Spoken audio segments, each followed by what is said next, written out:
Les confinements à répétition, le succès fou de la série Le Jeu de la Dame et l'irruption d'Internet conjuguent leurs effets pour donner un nouveau souffle à cette fascination pour les échecs.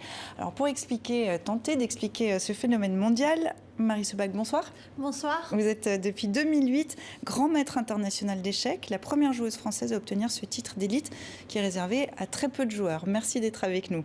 Avec nous également, Denis Grozdanovic, vous êtes écrivain. Vous venez de sortir votre 16e livre, La vie rêvée du joueur d'échecs, chez Grasset. Vous êtes un mordu de ce jeu de plateau qui a vu le jour en Inde au 6e siècle.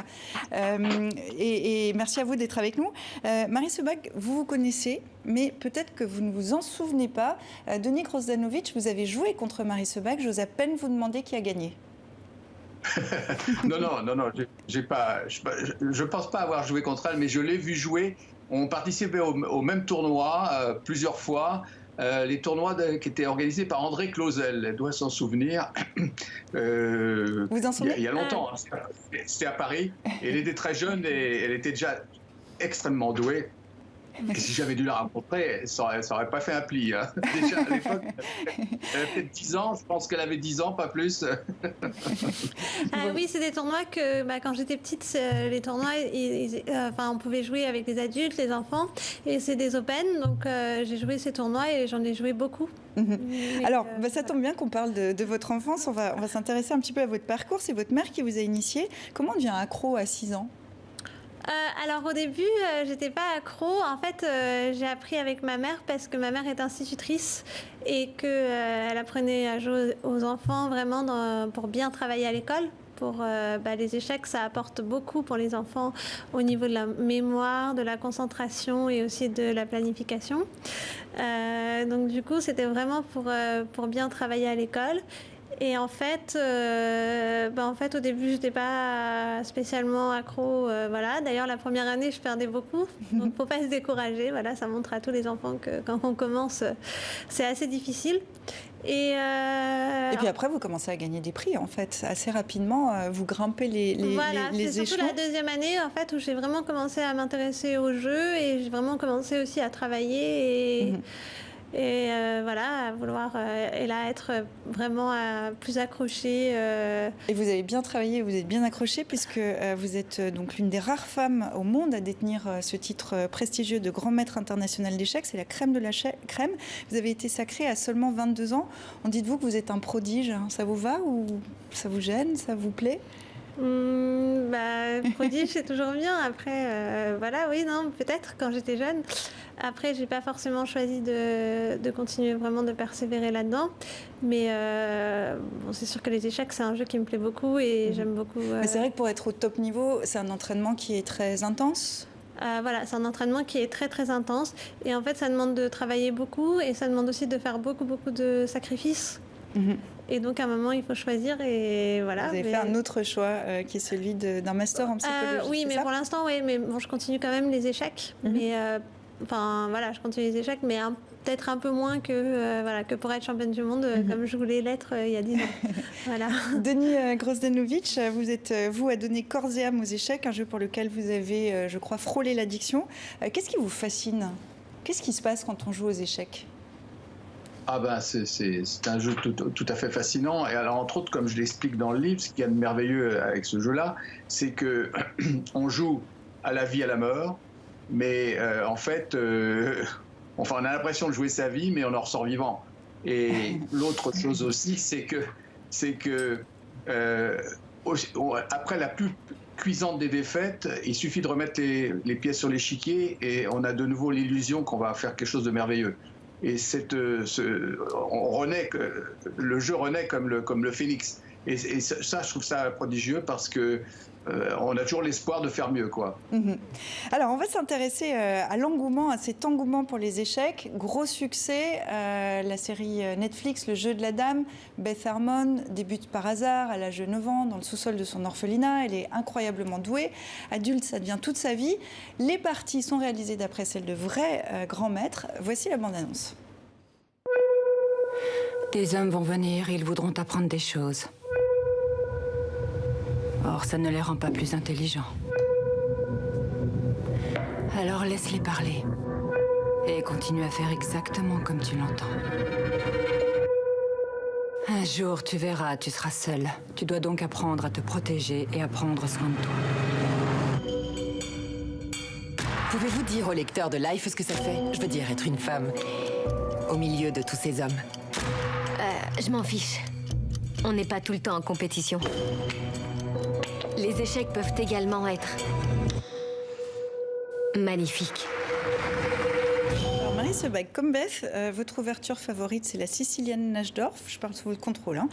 Dans le milieu des échecs, vous avez la réputation d'être assez agressive et tactique, pas dans l'attente de la faute de l'adversaire.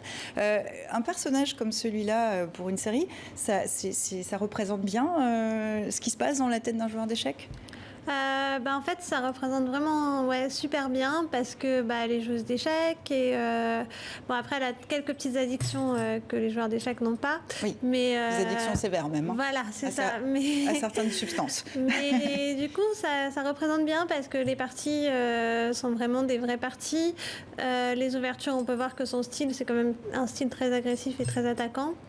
Et aussi, on voit aussi que peu à peu, elle devient vraiment une femme aussi, et elle devient de plus en plus forte aux échecs. Et elle devient une femme dans un univers d'hommes. Ça reste quand même un univers assez masculin, les échecs, encore aujourd'hui?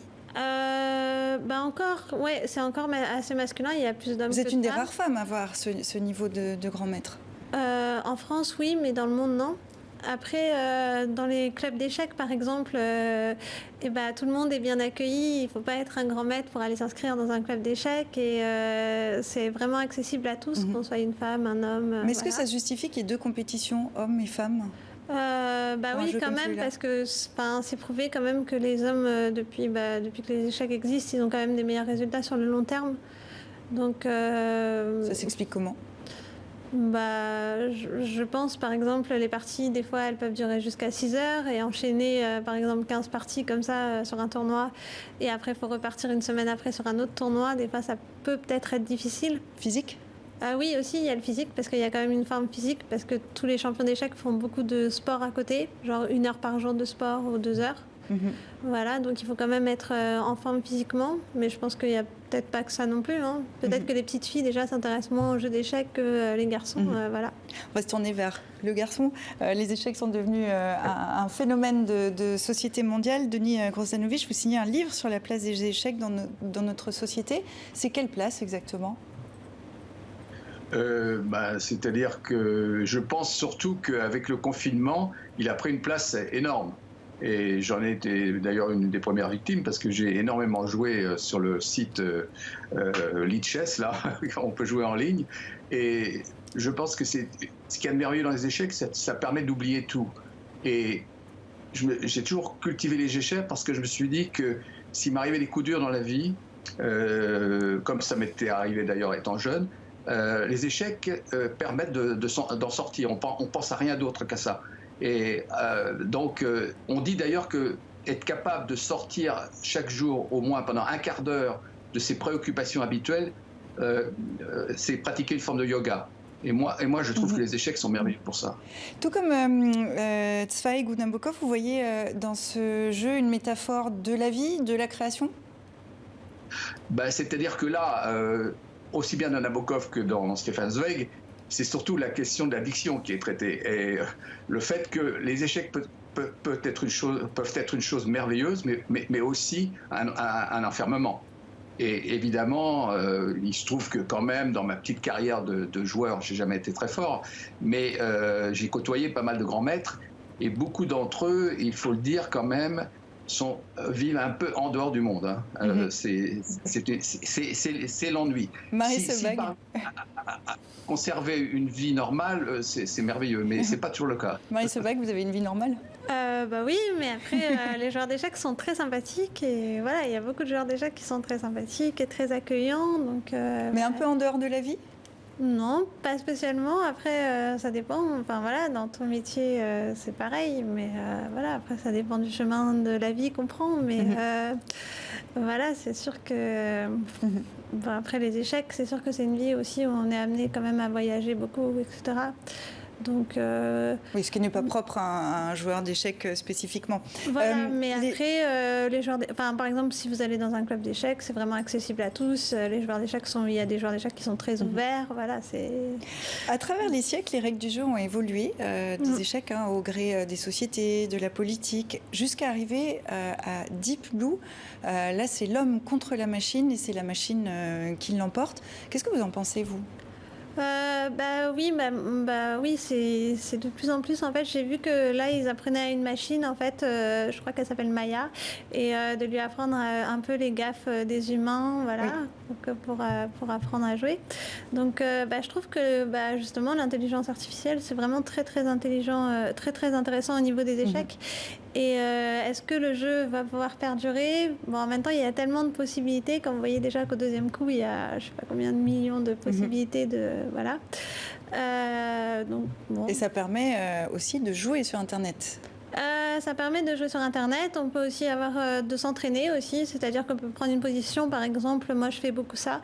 Par exemple, si j'ai perdu une partie et que je comprends pas forcément, et je prends l'ordinateur et je regarde à tel moment et qu'est-ce que j'aurais pu faire de mieux. Et des fois, il a des analyses vraiment hyper profondes en fait.